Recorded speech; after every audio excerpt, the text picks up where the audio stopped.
we're going to be talking with Kevin O'Leary in just a minute. We're just waiting for him to pick up the line. But we're going to be talking about the fact that the first time he missed a debate in this conservative leadership race, it was in January in Winnipeg. And now he's making news again. He celebrated his 27th wedding anniversary in Miami and missed another conservative debate on Sunday night. Tasha Keridan wrote a great piece for iPolitics and the Globe and Mail about this. Not too happy. Tasha has a show before me. And I really, I read about it yesterday. I was a bit startled because this is the second debate that he has missed in this race. So I thought, we've spoken to Kevin on the show before. It would be nice to actually have him on and have him, answer for this and explain exactly what's going on, because this now looks like he's starting to establish pattern. And yesterday we were talking about it and wondering if, it's a case of, he thinks he already has the race all wrapped up because of he's obviously recognized as a television personality. So, he has a jump on everybody else. So is that one of the reasons why he isn't doing these debates?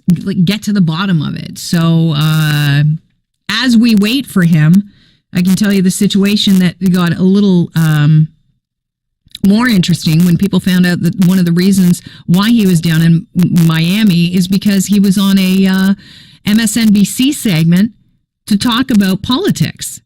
So he's in the States. He's there with his wife in Miami, and he is talking about politics. We're still holding for him. And is he up there? Okay, we're going to run the audio. Here is part of the audio from that MSNBC segment that he taped the day of the debate. Have a listen. Do you get the sense that Trump's been working behind the scenes to try to pick the fight up again? Both sides know that there's no question by May that the existing Obamacare will be under financial stress again. So this issue isn't going to go away. But I think what's paramount now about in structuring a new direction is you have to choose one of three options. Number one is obviously repeal and replace, which has been the dialogue that failed recently. Number two is to upgrade or modify the existing Obamacare. But there's also a third that people don't talk about a lot. It's simply repeal and do nothing, which gets us back to where we were prior to Obamacare, which is an unusual place, but there is a constituency out there, particularly the Tea Party, that would like to do exactly that, get government completely away from health care. And those are the three options. It can't go forward until one of those is the chosen direction. And I think that's why we're stalled out right now. All right. I don't know if you noticed what I noticed, but we'll ask Kevin about it. Hey, Kevin, welcome to the show. Great to be here. Thank you. Hey, first off, congratulations on your 27th wedding anniversary. Thank you. Okay, as I said earlier on, you celebrated in Miami. You missed another conservative debate on Sunday night. This is the second one you've missed. Are you not concerned that looks like you're establishing a pattern here? No, I'm not concerned. It's a very long campaign. I've been on the road for 68 days. I think to spend one day with your wife, most Canadians would understand. I think that's a reasonable outcome.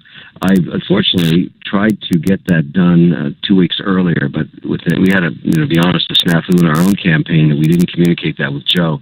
So I called him 48 hours before. So that's just a bad one on us. But it happens sometimes. We're running at 1,000%. Some days I'm in 4 cities.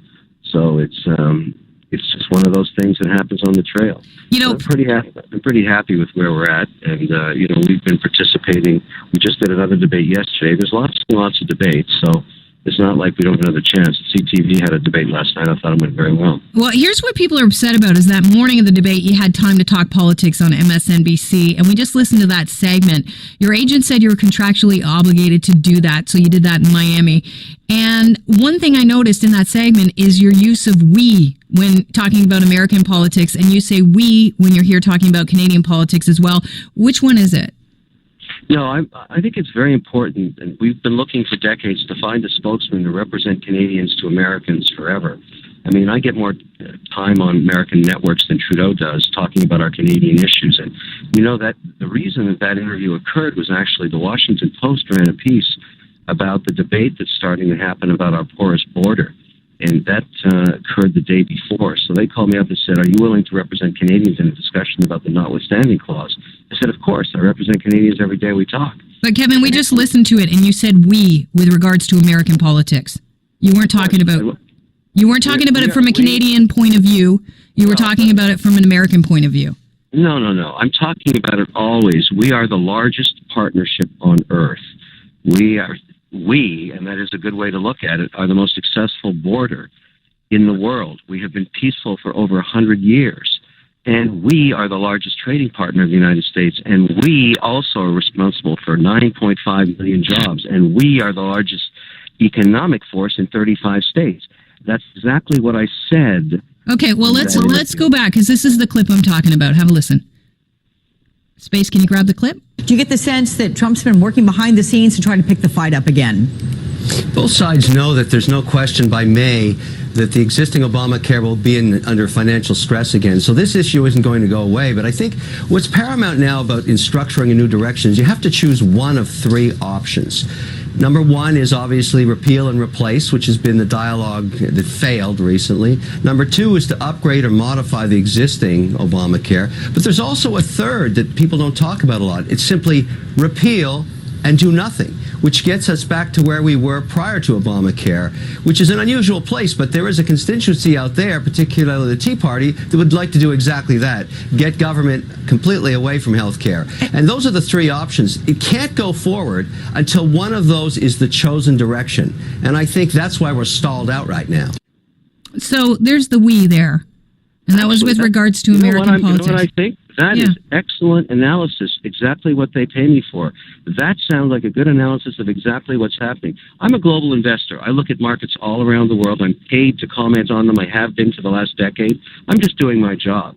And I think I did a great job there. If you're an investor in healthcare, you just learned a lot about the three different directions that investment can go.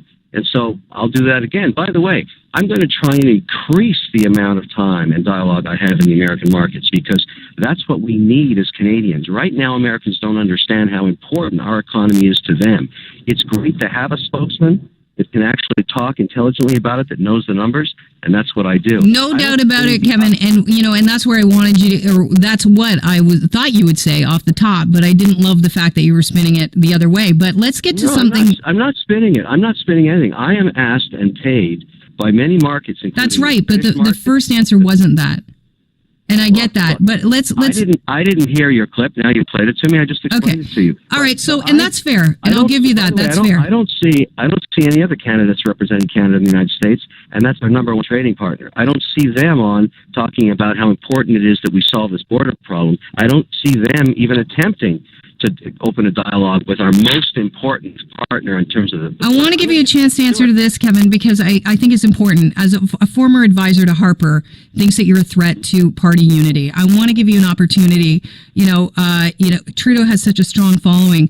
You don't want the Conservative Party to split up again. So how would you reassure her that you are not a threat to party unity? I was in Ottawa yesterday meeting with senators and MPs, and we all had the same dialogue. What is it going to take to beat Trudeau? There's a tremendous amount of unity around that focus. At the end of the day, the membership, when we vote on the 27th of May, has to pick a leader that has a chance of taking Trudeau out of power. It's got to be. That's the only decision we're making. So I can't find anybody within our party. And of course, everybody has different opinions, and that is the nature of what happens in caucus. But I haven't found one that's told me, look, we don't want to take Trudeau out in 2019. We all want to do that. It's which leader can pull it off. So we're in a very different phase now. There's no more memberships to be sold. I believe I sold more memberships than anybody else. And what's interesting about my membership sales, 35,336. I've submitted them to the party. I've asked the party to audit every one of them. I think that's important given the situation we've got around these membership sales. But here's what matters. I think more than half of mine are from people that have never voted Conservative, have never been members of the party, have never even considered themselves conservatives. Now they're motivated to do what we need them to do. Vote for a leader and beat Trudeau in 2019. Well, let's hope people get out and vote. That's for sure, Kevin. We all need to get out and exercise that right. I appreciate your time today on the show. I wish I had more time to talk to you because I had more to ask, but we're out of time. Have a great day. Anytime. All right, Kevin, I'll hold it to you, okay? Have a great day. All right. Thanks. Bye-bye. Kevin O'Leary, running for the leadership of the Conservative Party. I'm out of time. I got to go. We'll talk tomorrow. Cheers.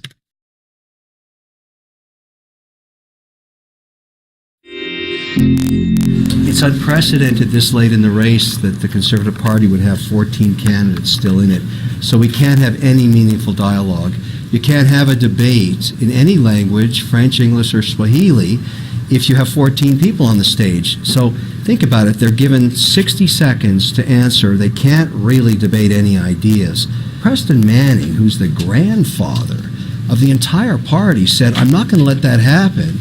At the Manning Center on Friday, he said, what we're going to do is draw straws, break it into groups of 3 and 4, and have real debates with a 3-minute final closing statement. And that was the right thing for the party. There's nothing to do with language. It's the format. And if they're going to plan on doing that again, I will pay another $10,000 fine, and I will do exactly the same thing again, because what we learned tonight is the membership should be respected. They deserve it. They came from a long way, and they want information, substantive dialogue. So if the party switches back to the Manning format, I will again participate because it makes sense, and I'll ask for my $10,000 back. Because I provided the leadership here, they find me unfairly, I would say. You know, the definition of leadership is making tough decisions and standing behind them. I'm doing the right thing for the party and the membership, and for that, they find me $10,000. I'd like it back if they're going to switch the format in the next debate.